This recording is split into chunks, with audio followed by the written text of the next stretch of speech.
Avec l'arrivée de la concasseuse sur le site de Jeumont de Port Atlantique La Rochelle, c'est une nouvelle vie qui commence pour près de 130 000 m3 de matériaux issus d'anciens bâtiments militaires construits pendant la Seconde Guerre mondiale. L'opération a consisté à démolir ces dalles béton sur environ 2,5 hectares et raboter et évacuer ces enrobés sur une surface de 1,5 hectare. Bon, tu vois tout ce qu'on a fait hier.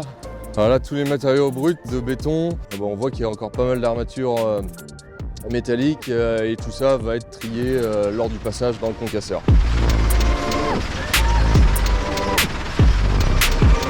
L'objectif pour le port est double. Premièrement, ça nous évite d'avoir des centaines de camions sur la route pour faire venir des matériaux de carrière. Et surtout, ça permet à un matériau voué à ne pas être utilisé, on lui redonne une seconde vie pour le valoriser sur de nouveaux projets portuaires. Et l'un de ces projets d'envergure se situe à quelques centaines de mètres de là, avec l'agrandissement de la zone de l'Anse-Saint-Marc. Le projet Anse-Saint-Marc 3, comme tous nos projets, répond aux critères de l'éco-conception.